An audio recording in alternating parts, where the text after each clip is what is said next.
Yep. Okay.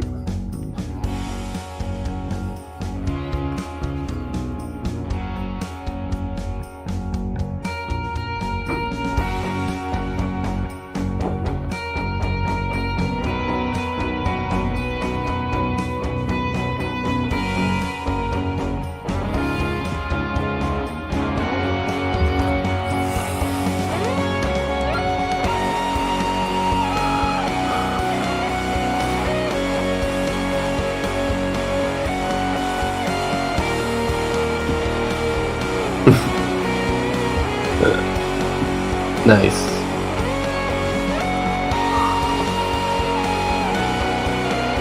Yeah, totally. Totally. Boom. Well, welcome everybody to Spartan Theology. We got a pretty exciting episode lined up today. An actual live stream interview. I haven't done one of these in a little while, so I'm really excited to have our guest on today, Dr. Kip, who's a Dead Sea Scrolls expert, Hebrew Bible, knows a ton about it, all kinds of stuff that we'll kind of get into. But before, so just appreciate everybody being here. I see Eddie with Brute Facts and New Testament theologist Nick Quint, and I'm sure there'll be some more people in there. Oh, they could hear us backstage, but whatever. We weren't saying anything. So, so I haven't done a live stream in a little while, so we had a little bit of technical difficulties, but yeah, I'm really excited we got this thing going. And before we get into anything too much, I'll let Dr. Kip introduce himself, since he obviously hasn't been on the channel before. And yeah, so just if you kind of give people a little bit about who you are, kind of your background, just a little bit briefly. We'll get into some more stuff like Sure that. thing. Yeah, just kind of what makes you qualified to be on such a high quality channel as Spartan Theology. Wow, this one's going on my CV. There you go. I'm sure. So can you hear me? Okay. Yeah, I can. I don't know if they can. Hold on. Oh. And I can fix it really easily. It's not you. It's just I need to change.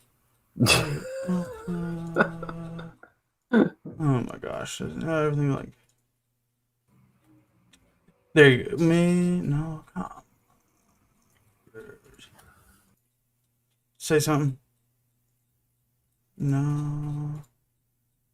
I'm assuming the people out there can't hear Dr. Kip. They can. Maybe they can't. I don't know. But let me know if you can hear Dr. Oh, sound is good. Okay. Well, I think they can hear you. Okay, sound is good. Yeah. Okay, so my name is Kip Davis. I live just outside of Vancouver, British Columbia, and we're safe and dry.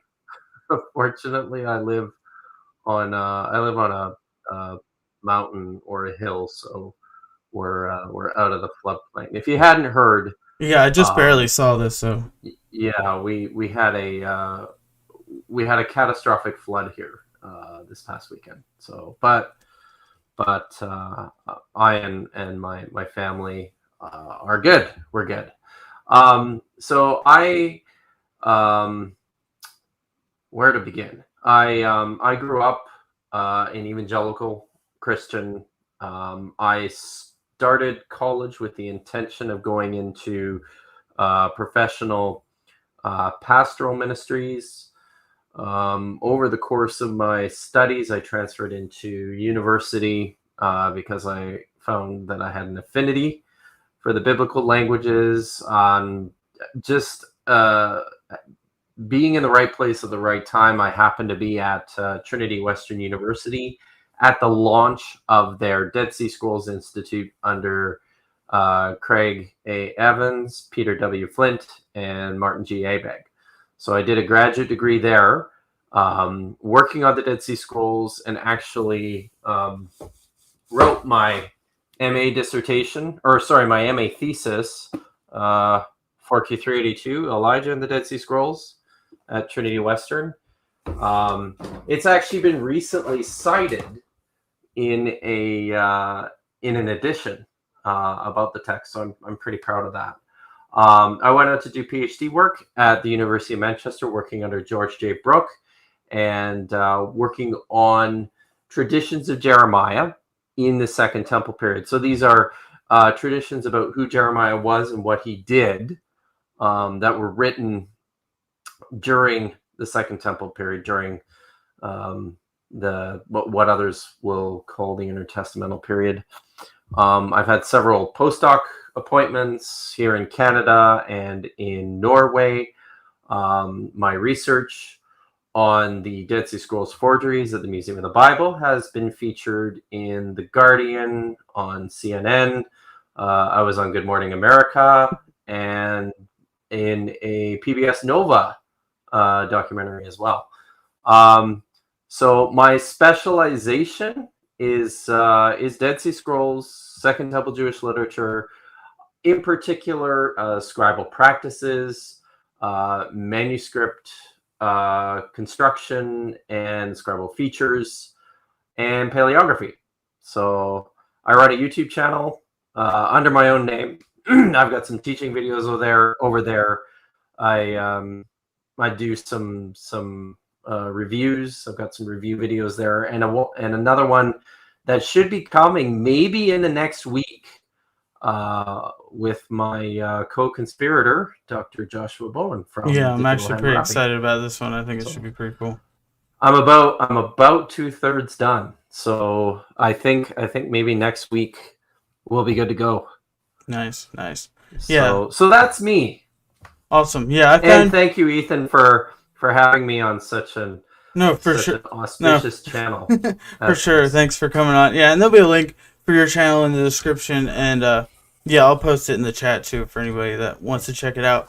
And they definitely should, because like you said, and it's pretty cool. You got like a variety of stuff on there. I thought you were like documentary on Josh McDowell. I mean, that was pretty intense too, and really well done, and it's really cool. But then there's, like you said, there's lectures and other stuff. And I mean, you've been on Myth Vision a number of times. That's where I found out about you, and I really liked a lot of your stuff on there too. And you and Dr. Josh seem to get along really well, which is a pretty cool dynamic. You kind of like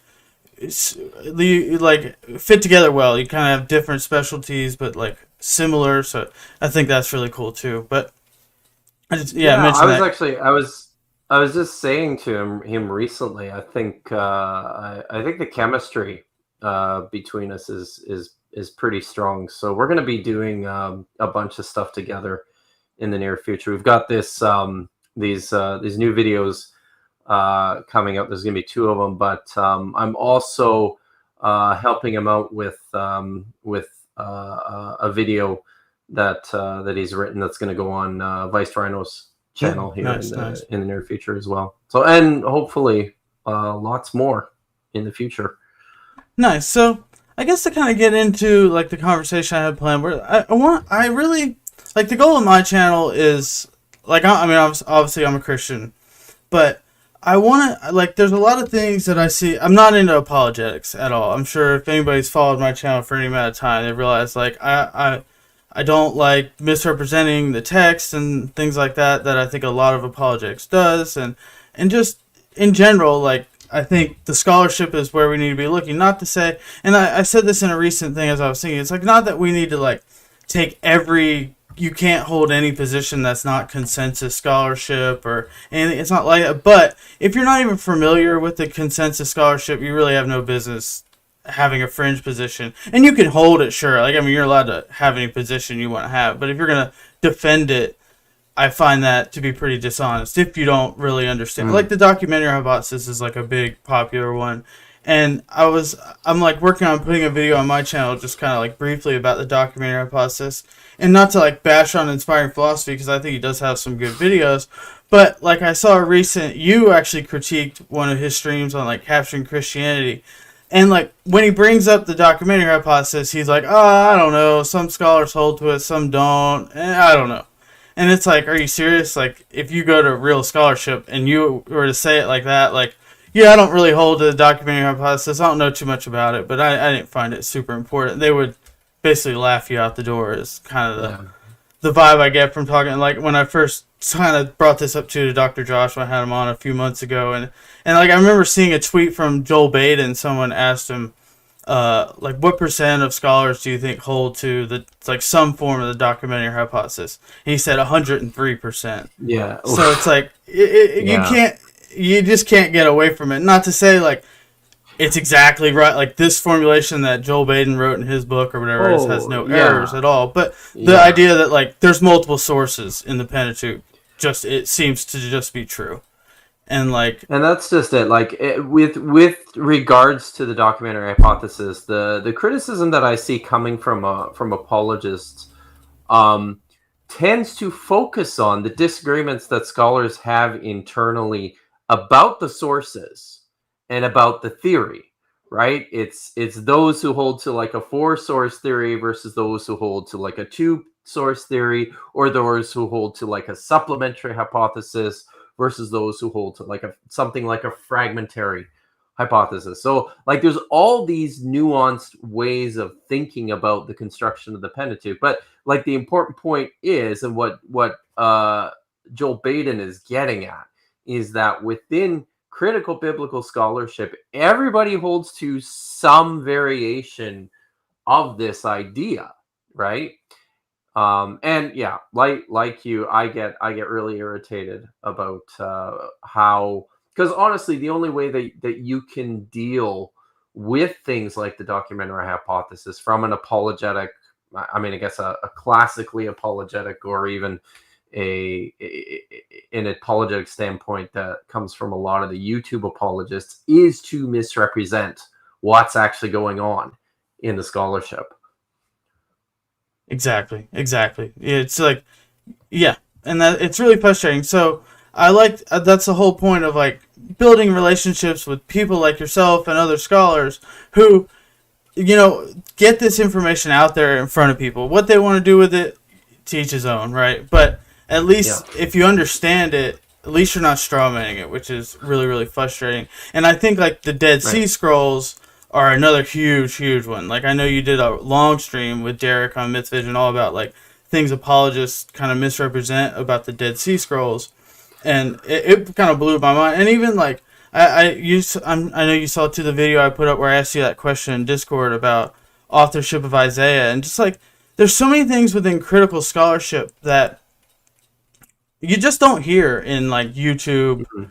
stuff, and it's frustrating because it's like and it's like when you do this, like you even mentioned who you worked under, Peter Flint. He's a Christian, right? There's tons of Christians involved with this, and you're not arguing about these like is the document did Moses write all the Pentateuch or whatever. It's not really what people are talking about, and that's just and like I said, there's Christians, atheists, agnostic, Hindu, everything, Jews, everything are involved in these conversations. So it's not like you, like myself, have to completely drop, my faith or whatever if I want to Yeah. understand these things. And I do agree that like it would take some cognitive dissonance to like believe in the documentary hypothesis and believe that Moses wrote all five books or whatever. Like obviously it's going to affect my theology, but it doesn't necessarily like that's not what my faith is built on. And I just want to like I was actually had a conversation on Derek's channel yesterday, pretty short, but what's his name? MS Pierce or Pence or Oh, Jonathan M.S. yeah. Pierce.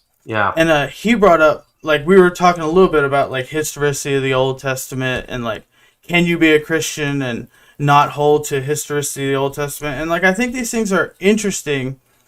And for myself, it like doesn't seem to be too big of a problem. But like I admitted to him too, like I'm perfectly willing to admit that in 5, 10 years I look back and realize, okay, maybe I have dropped too much, or maybe there's really nothing left. But I think like too many people put too much on the line, and it scares them away from like even investigating these things. And that's what I'm kind of trying Yeah. to help people avoid. Like just see where the truth leads you. I want to believe what's true about the Bible and about theology and all these things. I don't want to just hold to, that's why I hate apologetics, because it's just all about defending what you already believe, and that's not at all the way to learn And true yeah, things. I agree with you. And actually, so I am no longer a practicing Christian. But that's pretty recent.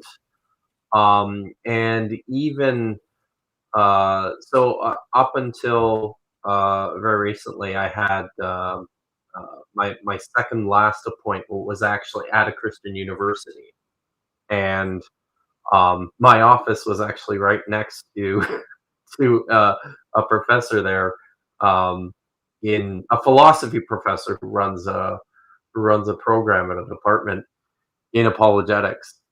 And I also, even um, before this, a long time ago, I was a teacher's assistant for um, a theology professor who ran courses in apologetics. So I think I'm probably very much like you. If I was still a practicing Christian, I would be in a similar position as you, where my frustration with Christian apologetics has to do with the way that it feels like the defense of the faith is grounded in misrepresenting the facts about the Bible, about history, and a lot of special pleading. And the other thing that I was also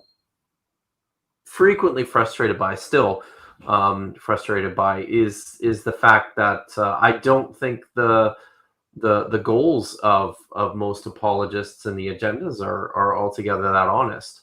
The likes of Strobel and Turek and McDowell and Kukul and these guys will tell you that what they're doing is all about reaching people for Christ. That's what they say. But in my experience, Christian apologetics is all very much a ghetto exercise. It's all very in-house. When you get right down to it, it's predominantly about making Christians feel better about the Bible and about certain tenets of their own faith. And I think that's inherently dishonest.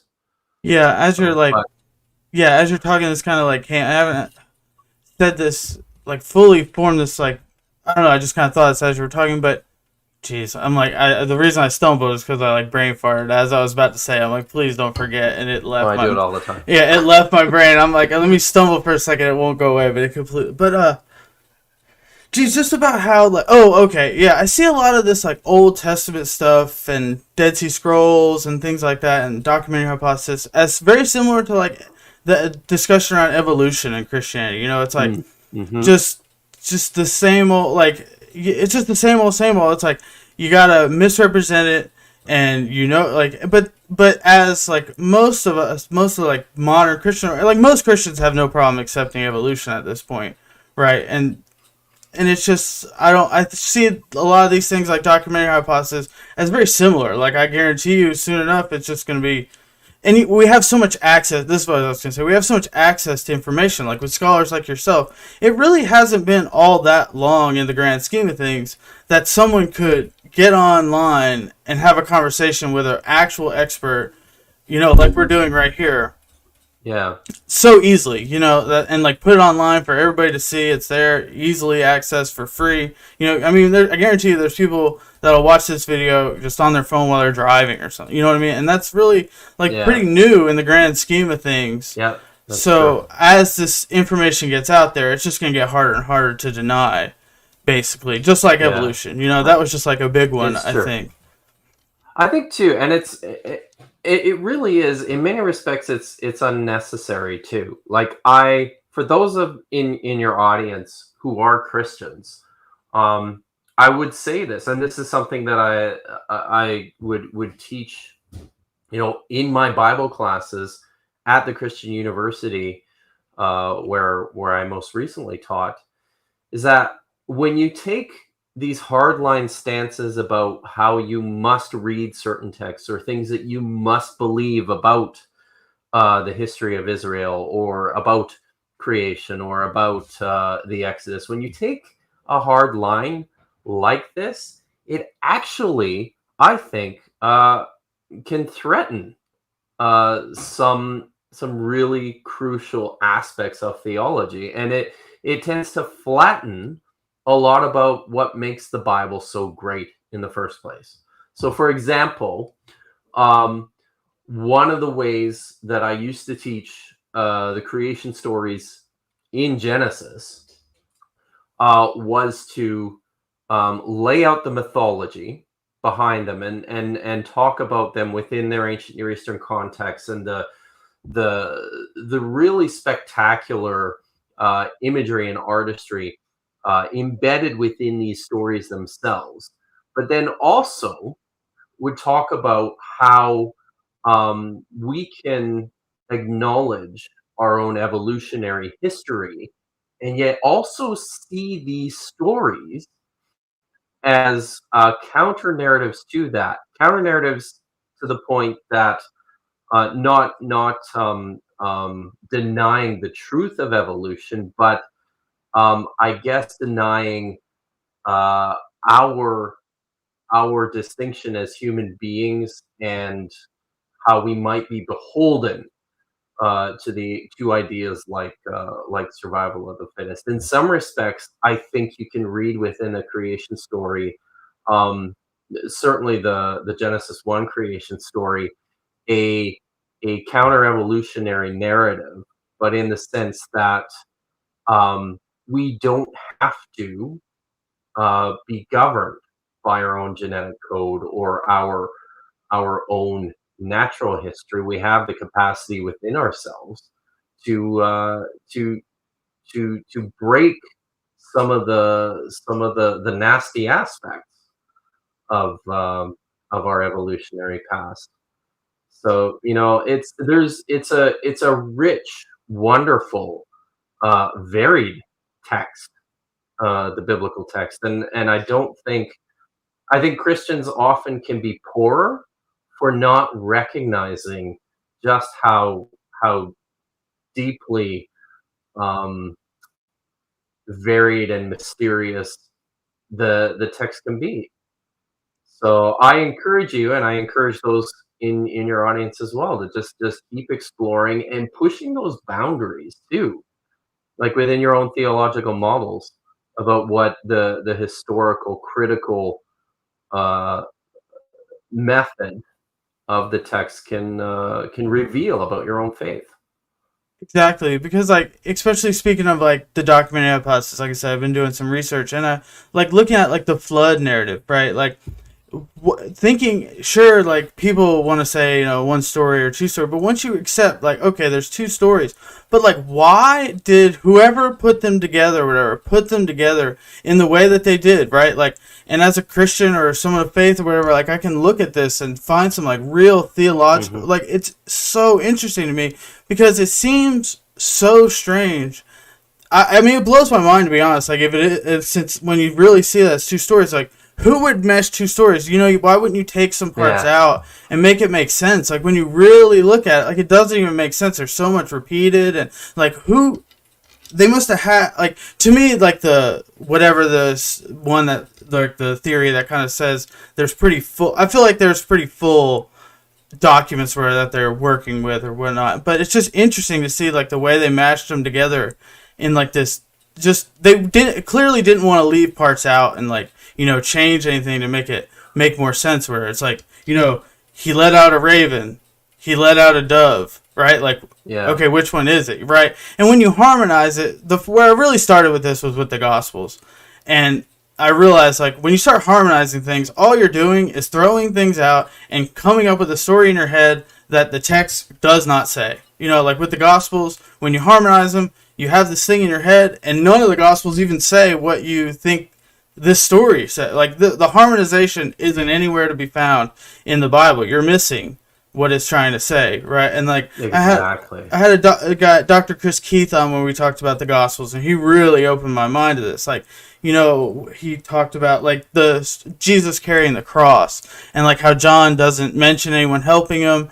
And like he does this on purpose, right? It's not like That's just some important. Yeah. he's saying something with this. And if you're going to harmonize him, you're just throwing out. He literally is telling you something, and you're just throwing it in the trash. Like, well, that's irrelevant because we know over here someone did help him. So you just left that part out. You know what I mean? Like, you just didn't writ that, but you knew it happened. And that's not at all. I feel like you're just missing so much. And I want to know what's true. So much, yeah. Yeah, so... Yeah, so, like, the, when you miss out on the way that Matthew, the writer of the Gospel of Matthew, is constructing his narrative to portray Jesus like a new Moses and the new covenant like a new law, or the way that Luke actually structures his narrative to reflect and emulate the stories in First and Second Kings about Elijah and Elisha. There's all this stuff in there that gets lost the moment you start to harmonize these things. So yeah, this is true, and this is good. Let the text stand on their own 2 feet and read them for what they're worth and what they have to say. Yeah, and last thing I want to say, like, on this is just that, like you said, let them say what they say, and let them say it's like it's frustrating, and like a big reason why I want to get like the real scholars out there saying these things, because it frustrates me when I say I don't think like harmonizing the Gospels is how you should do it, and like they're clear. Then that leads to that fact that you have to say they're clearly not historically reliable. That's not what they're trying to do. And then a lot of Christians look at me like I'm just some liberal who doesn't care what the text says or whatever, and it really like frustrates me because I look at it like, I'm sorry, I wish they were harmonized or whatever. Like, it would make, as a Christian, it would make a lot more sense and be a lot easier if they said the exact same things. But I feel like I need to respect what the text actually says. Yes. So by denying that they're like that they're saying they are historically reliable and it all lines up, that's me just saying I don't really care what the Bible really says. I'm gonna tell you what I wanted to say, and it's frustrating that a lot of people see what I'm doing as doing that. And I think the more the actual scholarship gets out there, the less people kind of look at it that way. Is what I'm hoping. When in fact, you're the one who has a high view of Scripture. That's at least I feel like I do. Yeah. That's how I always felt too, and I still think I have a very high view of Scripture. I agree. Yeah, I don't see you guys like just. It's really frustrating too when people are claiming like bashing and all these things or whatever. Like that's just crazy to me, because you're just like one last point where you're not like, as an atheist or whatever you want to call it, agnostic, whatever, non-Christian or whatever. It's not like non-committal. Yeah, it's not like you're not afraid. You could be an atheist and believe the Earth is 6,000 years old, flat Earth with a dome. You know what I mean? There probably are people that way. You know what I mean? Like, you can rationalize anything in your head. Not to say like that's what you're doing or whatever, but like, it's I don't think people are as afraid of the facts as a lot of like, especially apologist type Christians want, like, oh, you're just denying that the Earth is 6,000 years old because you don't want to accept that God exists or whatever. Like, if the Earth was 6,000 years old, everybody believe it, they're probably the same amount of atheists. You know what I mean? I just don't think that's really the gist of it or whatever. So, yeah, so I know it kind of went on a tangent there, but I think that was pretty good. I think, like, I really, that's my goal or whatever. Since I'm not an expert, but I think what I do offer to people is a perspective of someone who's really trying to learn and can hopefully help people see that, like, you don't need to be afraid of the facts, basically. Facts don't care about your feelings. Be afraid of the facts. Ben Shapiro on this channel. Well, let's not go there. Just kidding. I just haven't, whatever. Someone mentioned SJ in the chat, and I was like, still subscribe to her channel. She had, like, Ben Shapiro on there, and I got distracted. But beside the point, I want to talk a little bit about, like, actual Dead Sea Scrolls stuff. And not too specific or whatever, but just, like, what would you want to say to someone, like, throw it to my audience, people who, like, want to learn, but maybe they've heard a lot of information from, just these typical Christian sources or whatnot, that, like, a few things that we can kind of touch on that are just misrepresentations or misunderstandings or just, like, kind of a little twist. I'm sure there's some things that are, like, a little twist here or there that just lead to, like, a pretty big issue, but they're not like flat out false. You know what I mean? Like I'm sure Right. we'll just kind of go from. I'm sure you have a few things you could bring up, so we'll Right. just kind of go from there. Sure. Okay. So maybe to start with, just to by way of very brief introduction to what the Dead Sea Scrolls are. Sure. These are parchment, papyrus, Hebrew, and Aramaic manuscripts. There's a small handful of Greek manuscripts as well, but it's pretty small. And we're also uncertain about the relationship of the Greek manuscripts to the other ones. So this is a collection of manuscripts written in Hebrew and Aramaic predominantly, some in Greek. They're Jewish manuscripts. They were discovered in the Judean desert within about 1.5 kilometers of a site called Qumran, where it is believed that a group of ascetic Jews who identified themselves as Essenes lived and were waiting for the last days. The Dead Sea Scrolls were an enormously important discovery for the Bible and for understanding the origins and the cultural context of the emergence of Christianity and the time of Jesus. In total, there's probably some 900. There's fragments from some 900 identifiable manuscripts. Now, there's actually tens of thousands of individual fragments, but scholars for the last 70 years have been working very hard at piecing these fragments together like a giant jigsaw puzzle, except with this jigsaw puzzle, there's no picture on the box for you to follow, and most of the pieces are missing. So we have these very fragmentary manuscripts. Within these manuscripts are the oldest copies that we have of the Hebrew text of the Hebrew Bible for almost every single book of the Hebrew Bible. The only books missing are Esther and Nehemiah, although because in antiquity, at the time period, we're confident that Ezra and Nehemiah were collected together. We're also pretty confident that they knew about Nehemiah because there are fragments from the book of Ezra there.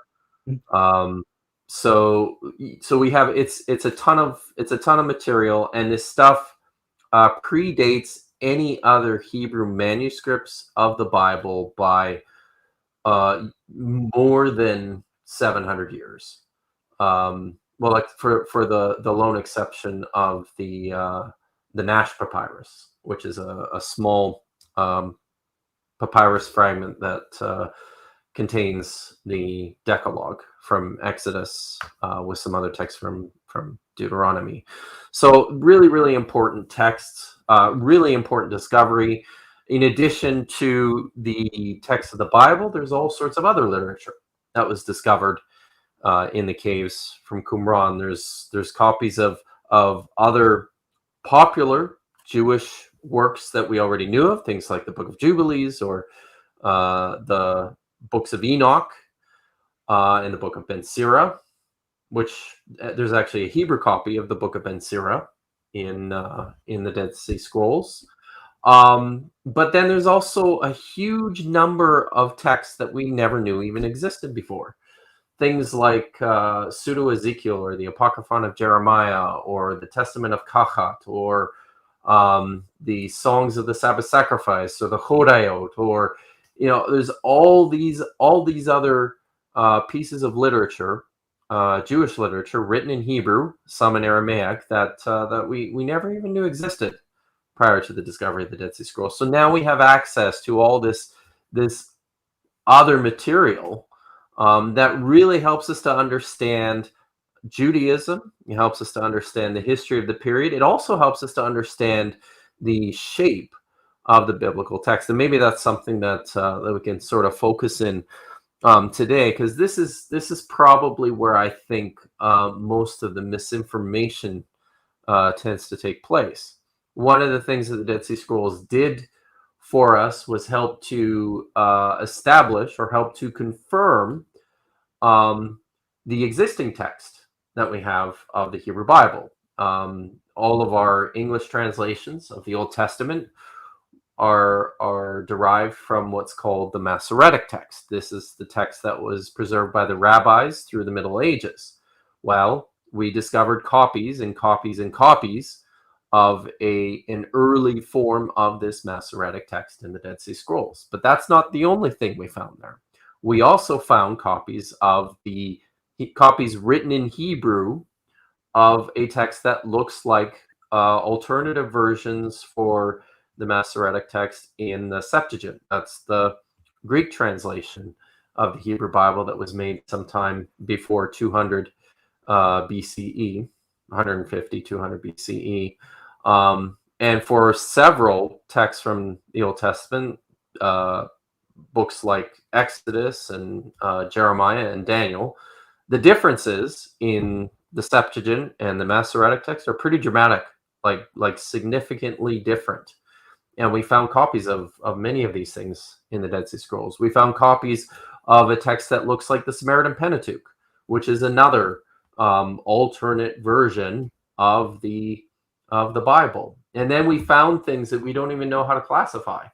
For a long time, scholars have been debating how to talk about certain texts as to whether we classify them as rewritten Bible or paraphrase scripture or parabiblical texts.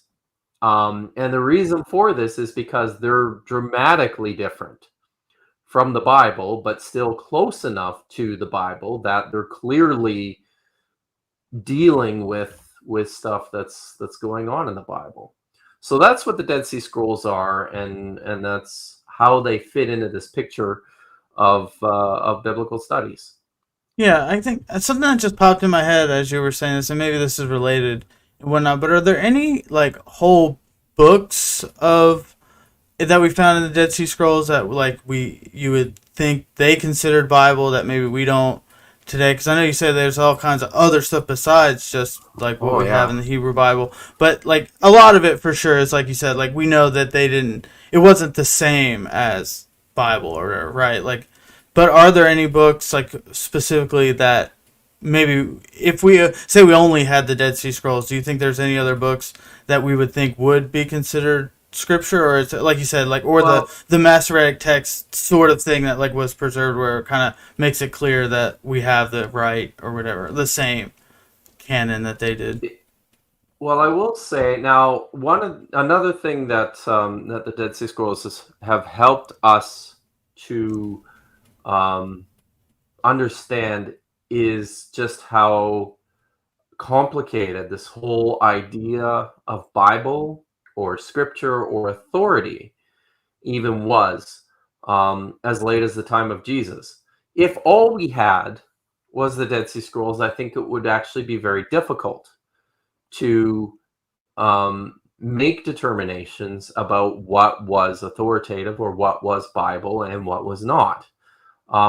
They didn't have, I mean, they didn't mark anything off in a way that we would recognize as separating, these sacred texts from these not sacred texts. So we have to, as scholars, we have to sort of invent our own ways of thinking about these things. One of the things that scholars have tended to do is to isolate just those texts that were quoted directly by the people who wrote the Dead Sea Scrolls in their own literature, or texts that they wrote commentaries on.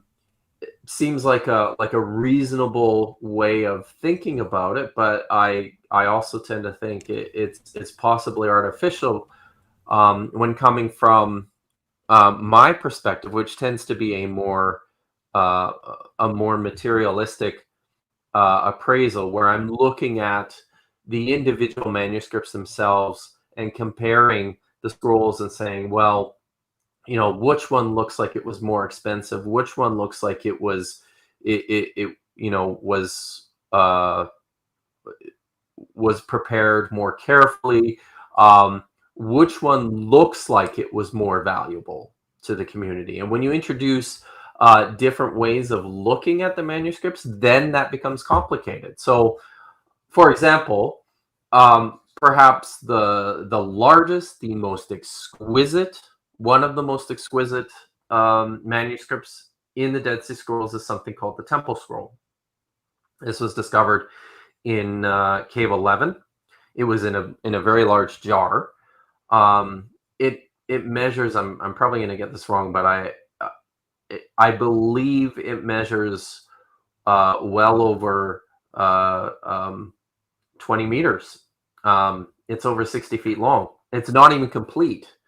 The writing on it is exquisite. The material is the highest quality material that we have, or that we recognize. And something that's really interesting about the Temple Scroll is this is a document that looks like it is rewritten and harmonized a lot of sections from the Book of Deuteronomy with other parts of the Torah, and with some a lot of instructions on how the future celestial temple was to be built in Jerusalem. But the entire document is set in the first person, in the mouth of Yahweh himself. So Yahweh is the speaker in the manuscript. Let's turn on my pretty background again. So I think that's quite revealing. If you're going to, set an entire text in the very mouth of God, surely that says something pretty significant of how authoritative you think this text is.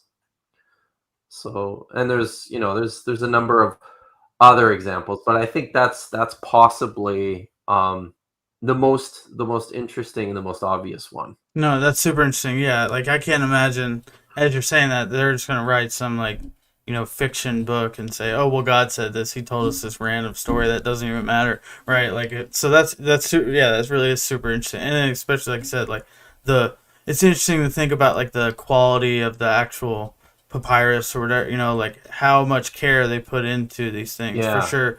But that makes sense that way, you'd put more care into the things that matter the most or whatever. So it's really. So, for example, in the time period, parchment, which is made from leather, was much more expensive than papyrus, and the manuscripts, the text that we tend to see written on papyrus at Qumran look more like they were possibly personal copies belonging to individuals.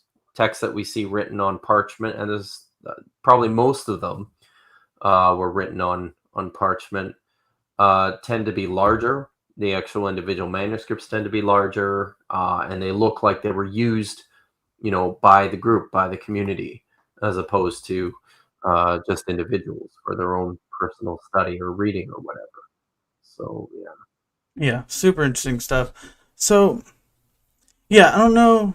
I'm trying to think exactly where we can go from here, but it's just, yeah, I don't know if you want to bring up a specific kind of example that a lot of people misrepresent. Maybe we can go there, or yeah, let's say, I'm sure you have something to say. Yeah, that we can kind of. So, sure. I think some of the things that I've been sort of dealing with most recently, and I'm planning. I keep saying this. I haven't even started yet. I'm hoping to get started on this when I'm finished this project with Dr. Josh. But at some point, I'm going to put together a series of videos on YouTube about the Dead Sea Scrolls, and addressing a number of misconceptions about them, or the way that they are used and abused by apologists. We can talk about something that's come up most recently, and that you already mentioned, the Book of Isaiah.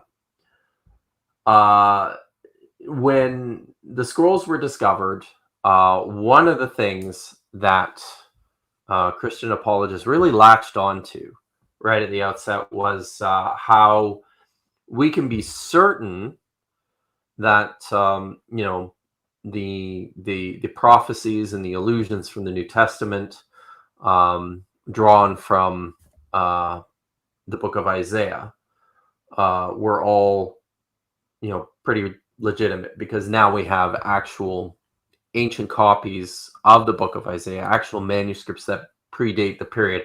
Of course, this wasn't actually something that any scholar ever even doubted. Everybody was convinced that, yes, the text of Isaiah is pretty well established already by the first century AD or CE.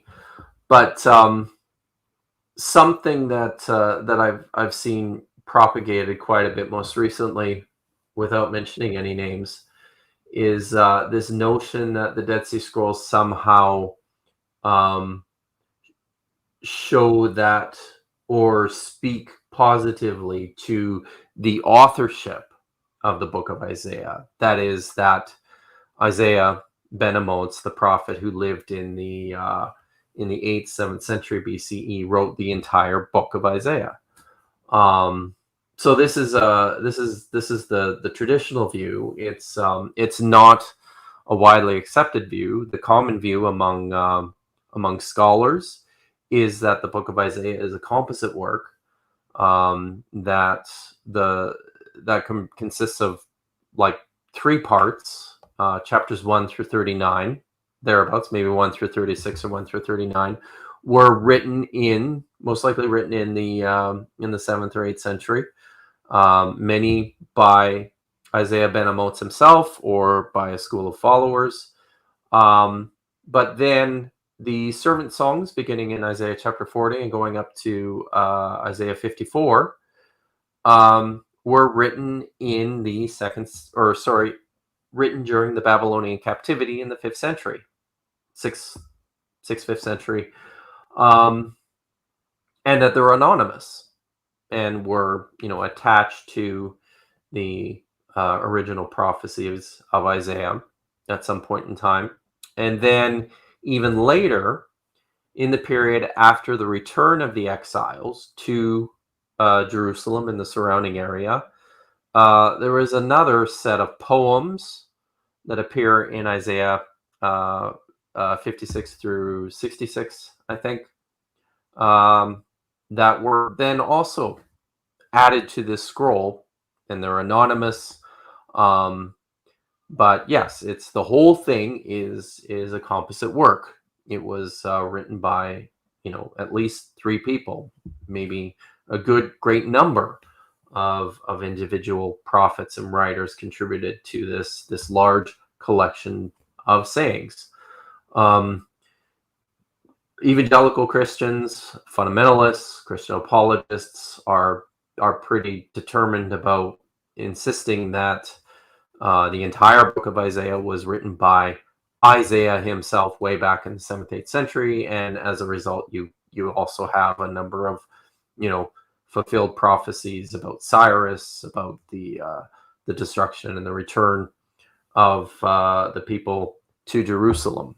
And some have suggested that just the existence of copies of Isaiah that are complete in the Dead Sea Scrolls shows us that, yes, Isaiah wrote the entirety of the book of Isaiah.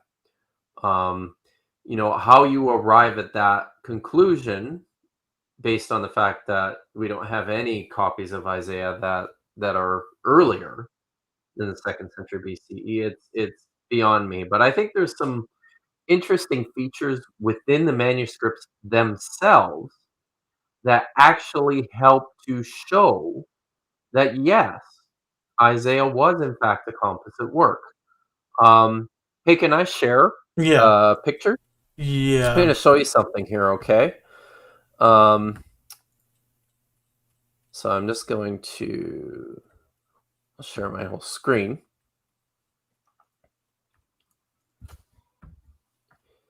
Oh, I have to select it. There we go. Okay. So I select it. Can Yeah, you? yeah. 1 sec. Yeah, I'm just trying to get it on. Okay. So if you turn that on. I'll do that, and then 1 second for on Okay. my end.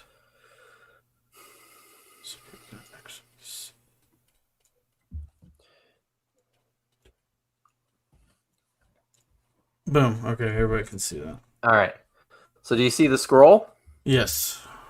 So this is what's called the Great Isaiah Scroll, or 1Q Isaiah A. It's a magnificent document. It is a completely intact copy of the entire book of Isaiah. One of the really neat things about this manuscript, I'm just going to scan forward here to this part here. One of the really interesting things about this manuscript is that there is a clear physical division right in the middle.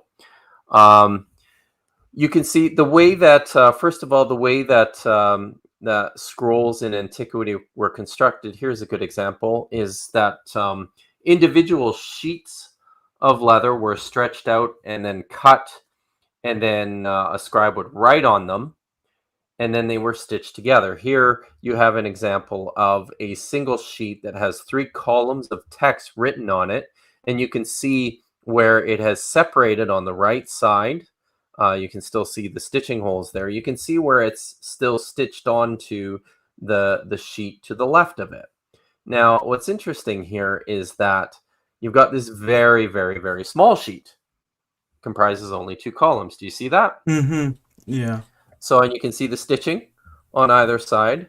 What's also really interesting here is I'm just going to zoom in. So I zoomed in into the text, and this is just looking at the last column here. We're going to get right in there.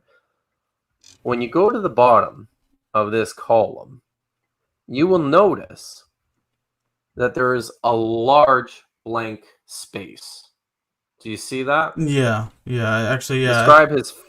I thought that's what you might be getting to, because as you said, because I like, if I just not to like, but obviously a blank spot there, it's very valuable, right? Like they're gonna, if it was just the next word or whatever, they'd probably just write it there. You're not gonna leave blank space for no reason.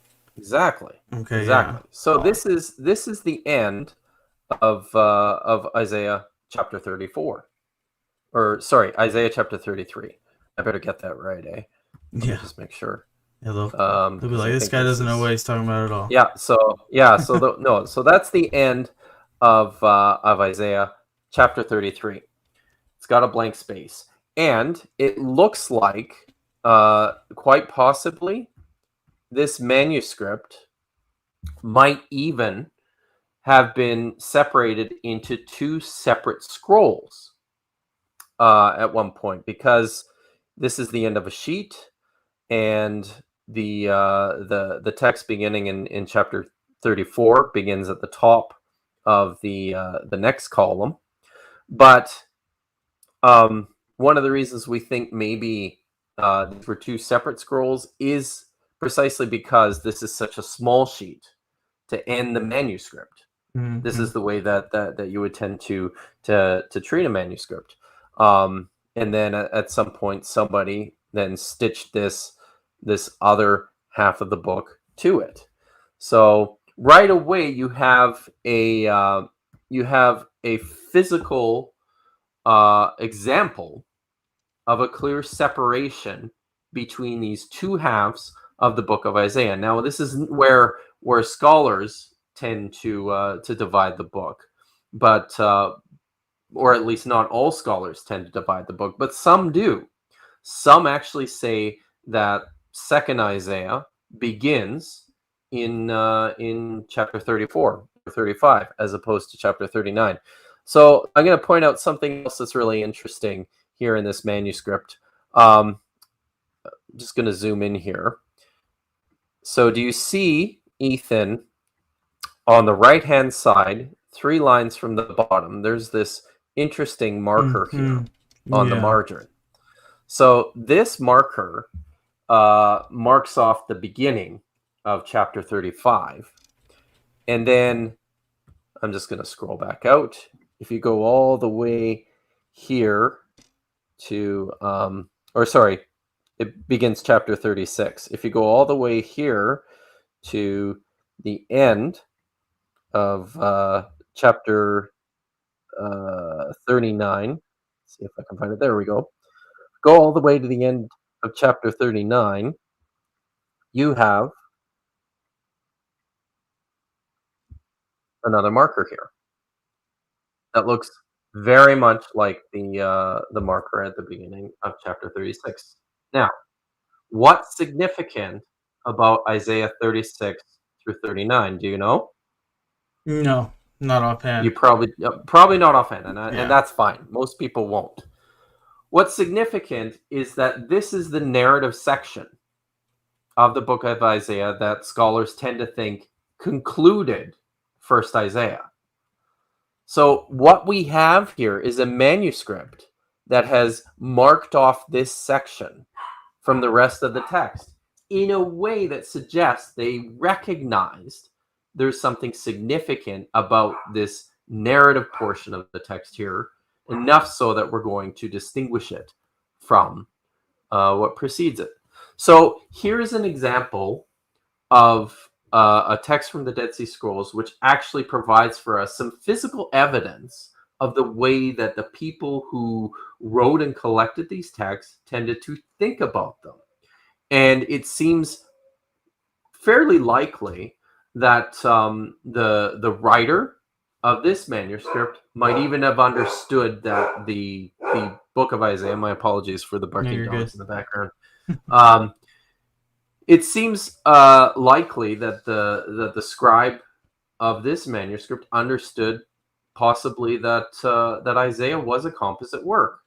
The scribal notations that he's added to the text, the way that he's divided the manuscript in two parts, these are the sorts of things that scribes in the period would do when they were dealing with composite works. We know this because there are other manuscripts from Qumran, in particular those scrolls which preserve the 12 minor prophets. The 12 minor prophets in antiquity were circulated together in one scroll. And the way that scribes would divide between the individual books of the 12 prophets was by just a separation of a single line or maybe two lines. You have the exact same thing here, separating the first half and the second half of Isaiah. So it's this sort of stuff that that suggests, yeah, we can actually know something about the composition and reception history of the book of Isaiah, just from careful observations of what's going on in the manuscripts themselves, and these also tend to, I guess, they tend to counter claims of apologists about, well, obviously these people thought the entire book of Isaiah was written by Isaiah. No, it's not nearly that simple. In fact, it's I would say probably not. So that's one of I think it's one of the more interesting examples. It's a feature of this particular text that not many people are aware of. That's extremely interesting. Yeah, that's really awesome. That something like that, like you said, not that many people are even aware of this, and yeah, we get to hear someone like yourself actually share, that there's really, really interesting stuff that we shouldn't be afraid to look for. If you already decided that it's one author, then you're just gonna write off these little marks where, oh, it's just a stupid little mark, or that's just a blank spot in the page where it doesn't mean anything, because we already know that it's one author. When there's just so much more to just so much more to what's going on. Yeah. But exactly. Yeah. So I could sit here and talk to you for all night, but we're just about at an hour, which is basically what we had planned. But there's a few questions in the chat, so we'll kind of run through those and go from there. But yeah, like I said, I could definitely. I really hope to we can continue, communicate. I'd love to just ask some questions maybe and get some like shorter videos and whatnot together, because there's just so much that I want to get out there, and like you're working on. It's just, yeah, there's just so much to talk about. But Yeah, for sure. we definitely don't have all night. But there's a few questions. Someone asked a good one just a minute ago. So it said, I see apologists quoting scholarship sources from over a century ago. How much have the Dead Sea Scrolls or other recent finds affected the consensus of living scholars?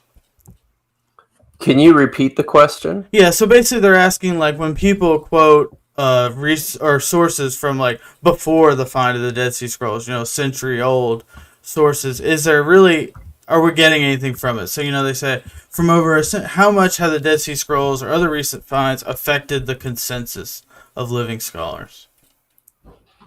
Well, quite a lot, I would say. For one thing, for a very long period of time, it was thought, it's a bit of a zoo here. Sorry. No, you're fine. I'm just lucky having to be the kid, like my wife, and I have twins that are 7 months old, so they just happen to be out of the house now. The only reason it's quiet here, so. Well, my wife's a professional dog trainer, and she just got home, so there's like 7 dogs out there going crazy right now. Nice. In various aspects, the consensus of scholarship has been affected quite a lot. Prior to the discovery of the Dead Sea Scrolls, it was pretty commonplace to think of the Masoretic text as like the purest text of the Bible. Many viewed things like the Septuagint as sort of a mongrel that wasn't as authoritative or as respected or as well circulated as the Masoretic text. Which, not to cut you off, but just seems so strange to me, because it doesn't seem like Paul would agree with that statement or whatever. It seems like that's exactly what he was reading and quoting from. But go ahead, yeah. Well, actually, I mean, Paul didn't just restrict himself to the Septuagint. Exactly. Yeah. Actually, there are sometimes he'll quote from Targums or even the Hebrew text itself. But all that to say, the Dead Sea Scrolls have really changed the way that scholars think about the development of the Hebrew text, about the textual families themselves. It's helped us to refine the way we think about how these things fit together. They have changed, I would say, the larger scholarly opinions about things like the nature of prophecy, about the so-called canon of Scripture itself. Even though this is an anachronistic term, it's changed the way people think about which texts Jews regarded as authoritative versus those that were not. So there are a variety of ways in which the consensus opinion has changed within the last 60, 70 years, especially since the discovery of the manuscripts themselves. And I think there's things that are still going to change. One of the things that I'm actively interested in doing is helping to refocus the attention of the larger scholarly community on matters of the physical and scribal aspects of the manuscripts themselves, because it's something that not a lot of attention has been paid to, and I think one of the reasons for that is just because of the volume of material. But there's many things to be learned about the shape and the nature of the text just by looking at, as we did here for just a few minutes, looking at features of the manuscripts themselves and what they have to tell us. Yeah, I hope that answered I think so. I think so. somebody's question. Yeah, it was gorgeous Roddy Chrome. Not Gorgeous sure. Friday Chrome. Yeah. Yeah.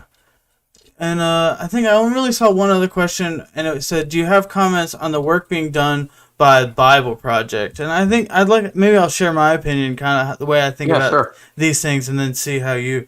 So it's like something like Bible Project. Like I do think, as a Christian, there is room for like a Christian interpretation of the text, right? Like I think there's Absolutely. a theological message and whatnot that is being said by the text, and it's fine. Like I feel like as a Christian to read the Bible that way, it just can't be restricted to that, and you should be open to understand. Like you can't necessarily say like, well, we know this happened because it said it or historically, but like there's kind of not like a strict divide between like a theological understanding and like a historical, but there is like a difference or whatever as reading it like as a Christian and reading it as a critical scholar. I mean, there it's the same, and I think it's perfectly reasonable to say like the same text can say multiple things depending on what you're coming to it looking for and reading. I don't think that's necessarily like a dishonest way to approach the text or anything like that. I think and that's at least how I approach it, and I'm curious if you would agree, like as a Christian reading it that way is like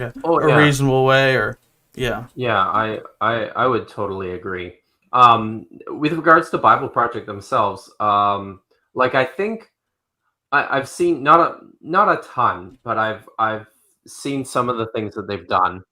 The super well done, high quality videos that they produce, and in many respects, I think they also have managed to present the text.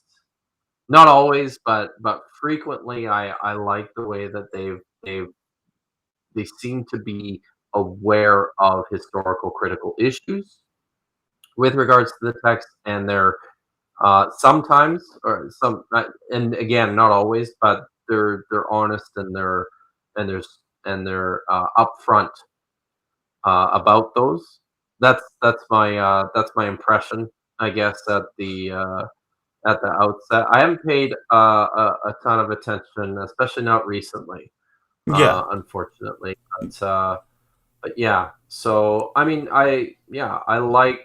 I think they're definitely filling a niche, and I think I like the way that they're doing a lot of the things, if not everything. I probably wouldn't do it all the same, but who would, right? exactly. Yeah, and that the So kind. Yeah, I guess in my little thing, I didn't really even mention like the Bible Project, but I think they kind of present like the theological reading of the text, where like I said, like even if you accept something like the right. documentary hypothesis, I still think it's reasonable to read Exodus as a book, right? Like I don't think you have Yeah, totally. to like only read like mark out with a pen like and only read the P source and then only read the J or whatever. Like I don't think that's necessary. I mean, obviously it's Well, preserved in a certain way for a reason. Someone's trying to tell us this. Whether it was the author, which yeah. it wasn't. It was more of a compiler or whatever. But like nothing to say. This person doesn't have Well, something to say too. the ancient author, or sorry, the ancient Christian fathers talked about various layers of interpretation within the biblical text itself. Like there was a literal interpretation, and there was an allegorical interpretation, and there was um, I'm gonna get this wrong, but there was I think like four ways of reading literally every single text of the Bible. And I think, that's a valuable way of going about and reading the text from a faith perspective. Maybe not utilizing specifically the same four modes, but certainly, I mean, there's an historical way to examine the text, and there's a theological way to examine the text, and you know, there's a yeah, there's different ways that we can read the text, and it's important to note too. Like yes, with regards to Exodus, even though we are aware of the compositional history of the Pentateuch, we're also aware that at some point in time, these texts were put together in this precise way, and were read by the community as they stand now for,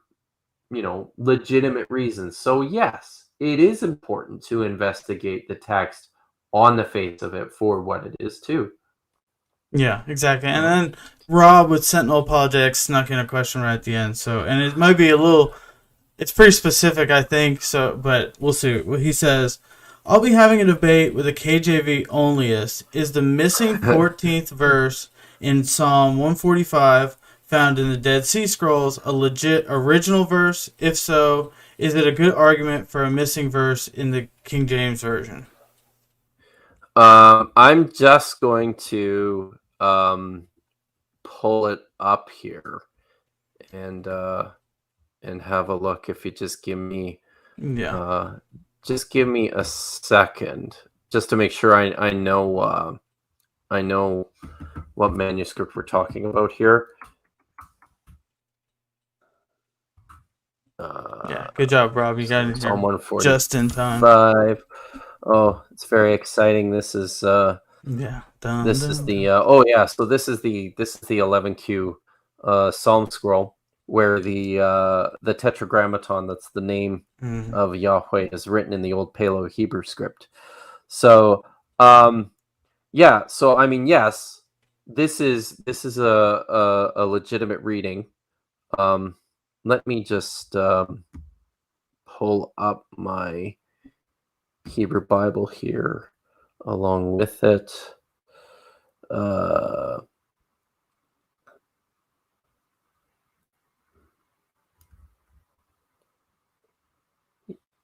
Yeah, so this is I would say I might want to look at this a little bit more closely. If Rob is listening. Yeah, he is. I could let me just make sure I got the text right here. 14th verse. Rob, you hit us with a complicated one right here at the end too. But in the weeds. I would say tentatively yes, but I'd want to take a closer look. Certainly when dealing with a King James Version KJV onlyist, I mean, they have their own ideas about what's going on with the text and with the Dead Sea Scrolls, right? I was actually something that I learned fairly recently is that the King James Version onlyists are some of the big proponents of this idea. I don't know if you've ever heard this. Some of the big proponents of this idea that Constantine Simonides, the great manuscript forger from the 19th century, actually forged Codex Sinaiticus. So this is an idea that's out there. I don't think there's any truth to it, but it's something that's been sort of passed along for a number of years, and of course the King James onlyists have latched right onto this idea, which I think is kind of funny, but that's totally besides the point. Yeah. So if Rob wants, I'd be happy to chat with him offline at some point about this. Nice. So yeah, let me know, Rob. Awesome. Well, I appreciate it. Yeah, this was really awesome. Like I said, I really appreciate you coming on. Like having conversations like this are just, I mean, I love it. I just really like. I'm actually missing a hockey game for this. Oh, nice. Well, I appreciate that. Yeah. Yeah, that's a big deal. Yeah. I mean, I live in Houston, Texas, so hockey's not too big of a deal here. But I mean, I grew my family's from New Jersey, so my dad was like a hockey fan growing up. I always remember watching hockey. Oh, really? Yeah, Oh, sweet. he was a Boston Bruins fan. Was like his big things. Oh yeah, yeah. So But actually, I think Dr. Josh actually once told me that I'm one of the most stereotypically Canadian people he's ever known. So I lean into that. nice, nice, yeah. Only like hockey just because you live in Canada or whatever. You just got to live up to the I stereotype. guess. Yeah. No, but yeah, this was super awesome. I hope everybody learned a little bit, like enjoyed this. Just kind of Yeah. like, just can see that like we can have conversations and like it's not about like debunking or anything along those lines. Like that's just not at all. We're just looking to see what's true about what we found. What we found, you know, like things can change. We can learn new things, and if we're afraid to learn new things, and we're just it's just pointless or whatever. Then why are we doing this, right? If we're just trying to reinforce what we already believe, then this is all basically pointless. But yeah, so I don't know if you have any really last words before we go, but like I said, I just appreciate you coming on. No, I don't. Oh, I did want to say something I wanted to mention, and I'm glad that Rob brought up that verse from the Psalms, because um, the one of the really interesting things about research in the Dead Sea Scrolls is the way that it's continuing to shape our understanding of the Book of Psalms in particular, and of individual psalms. One of the things that we see in the Dead Sea Scrolls is a wide range of different ways that the psalms were circulated. You've got something like this very impressive manuscript from Cave 11 of the Psalms, which it's a very impressive, very large scroll, but I think it's only Psalm 100 to 150, 54 or 55. So it also actually includes additional psalms that don't appear in the Masoretic or the Septuagint Psalter, but are actually in the Peshitta Psalter. That's the Syriac version of the Old Testament. It's got other psalms that nobody had ever seen before. Something called the Apostrophe of Zion appears in this particular manuscript. And you've got other manuscripts of the Psalms where, you know, they were not whole, complete copies of what we now have as the Book of Psalms, but were selections of Psalms. It's all I think it's all very interesting. But there's still a lot more work to be done there. I just wanted to mention that at the end, because I forgot to mention it earlier. No, so. perfect. Yeah, no, perfect. But well, thanks Ethan for having me on. Perfect. And thanks everyone for watching. Yeah, exactly. Thank you for coming on. Thanks for you bet. watching. Yeah, I look forward to coming back sometime soon. Awesome. Yeah, I'd love it. Maybe if we come back to it, I like to it's really nice to like get to know somebody, you know, have a stream like this, and maybe we could come up with like actually a much more like focused topic or whatever, like you've done on Myth Vision a few times, which have really been really super interesting. But so yeah, so with that, we will get out of here. I appreciate everybody watching. Be sure to like, subscribe, do all that kind of stuff, or don't, whatever you want.